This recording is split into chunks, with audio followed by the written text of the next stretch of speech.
Puji Tuhan, selamat pagi. Kembali kita akan mendengarkan renungan firman Tuhan pada saat ini. Tapi sebelumnya, mari kita berdoa. Bapa kami yang ada di dalam surga, kami mengucap syukur dan berterima kasih buat pagi hari yang indah ini. Engkau sudah bangunkan kami dengan tubuh-tubuh yang sehat dan diberkati oleh Tuhan.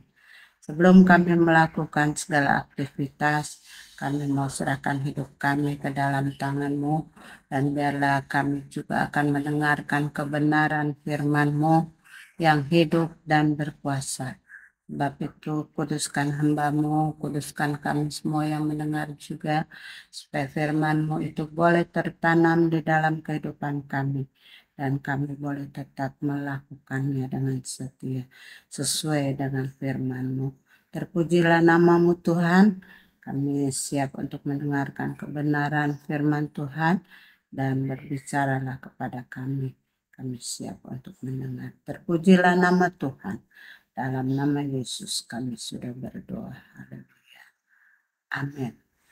Puji Tuhan, pada pagi hari ini renungan pada saat ini adalah tema besar sepanjang minggu ini, yaitu iman yang memerdekakan. Subtemanya yang akan kita bahas yaitu mendengar dan percaya. Ayatnya diambil dari Markus pasal yang ke-5, ayat yang ke-27 dan 28. Dia sudah mendengar berita-berita tentang Yesus, maka di tengah-tengah orang banyak itu, ia mendekati Yesus dari belakang dan menjamah jubahnya. Sebab katanya, asal ku jamah saja jubahnya, aku akan sembuh. Ayat ini merupakan satu cerita yang disampaikan bagaimana Yesus Allah kita yang luar biasa itu mengerjakan sesuatu mujizat yang begitu luar biasa di dalam kehidupan daripada ayat ini. Dari seorang wanita yang sakit sudah 12 tahun lamanya, menderita pendarahan. Dan kita lihat di sini bagaimana dia berusaha untuk kesembuhan bagi jiwanya, ya, bagi kehidupannya, bagi tubuhnya yang sakit, tetapi tidak ada. Berobat kemana-mana, tabib dimanapun, tidak ada yang dapat menyembuhkan. Malah dikatakan dia semakin memburuk. Di dalam ayat yang ke-25 ya. Dan dikatakan juga di sini bagaimana orang itu sangat kesakitan. Dan di dalam ayat yang ke-27 di sini menceritakan dia sudah mendengar berita-berita tentang Yesus. Wanita ini dalam keadaan sakit, dia tetap mendengar tentang berita tentang Yesus. Berita-berita itu tentang penyembuhan orang sakit. Ada yang lumpuh disembuhkan, bisa berjalan. Ada yang buta bisa melihat. Dan ada juga angin ribut, taufan badai itu diredahkan. Banyak mujizat yang dia dengar, berita-berita tentang Yesus itu. Dan di sini kita lihat wanita ini meresponi, mengimani apa yang dia dengar. Berita-berita yang dia dengar itu bahwa Yesus dapat menyembuhkan. Timbul di dalam hatinya satu tekad, dan dikatakan di dalam ayat yang 27 ini, di tengah-tengah orang banyak itu ia mendekati Yesus dari belakang dan menjamah jubahnya. Ada satu tindakan dari wanita ini ketika dia sudah mendengar berita tentang bagaimana Tuhan menyembuhkan, dan itu menimbulkan iman di dalam hatinya.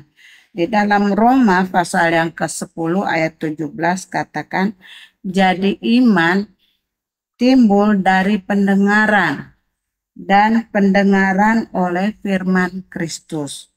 Pendengaran menurut Kamus Bahasa Indonesia katakan adalah hasil mendengar atau hasil mendengarkan.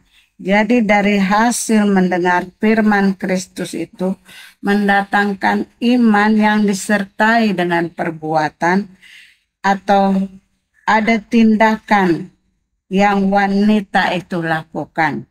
Nah, kita lihat di dalam ayat 27 ini dikatakan, di tengah-tengah orang banyak itu ia mendekati Yesus dari belakang dan menjamah jubahnya.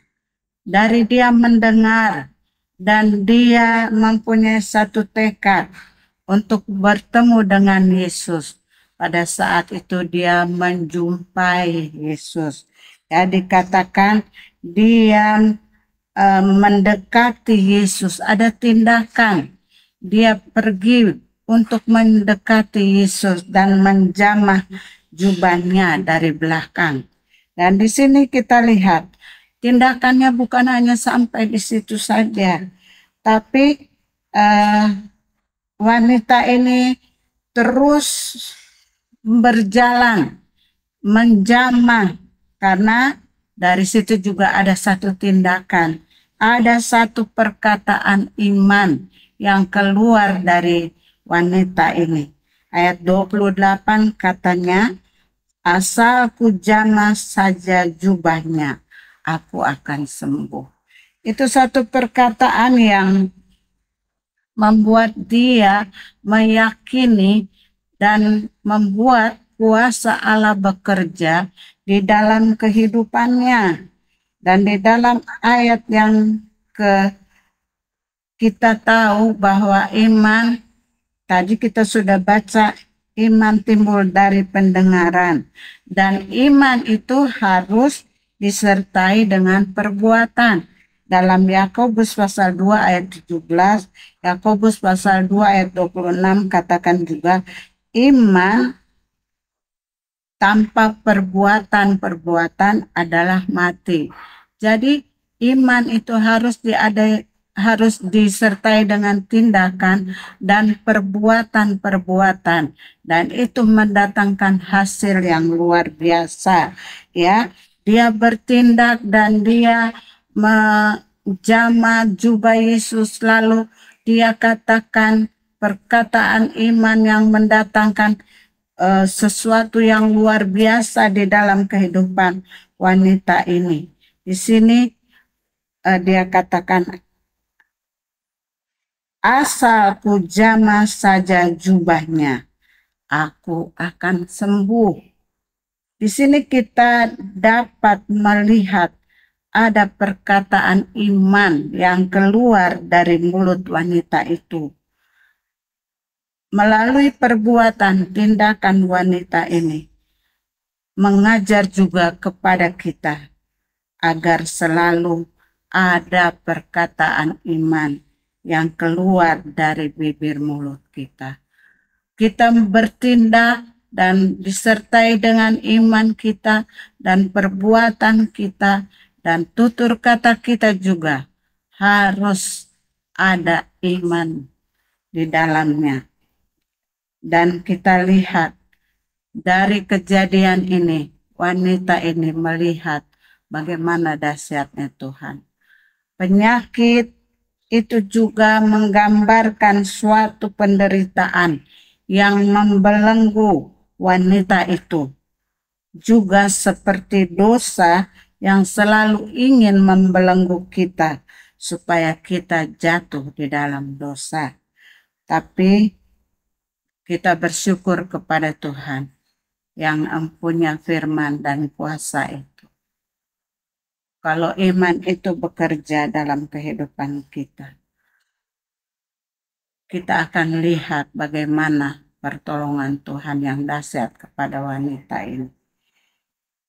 Tetap ayat yang ke-29 katakan, seketika itu juga berhentilah pendarahannya dan ia merasa bahwa badannya sudah sembuh dari penyakitnya.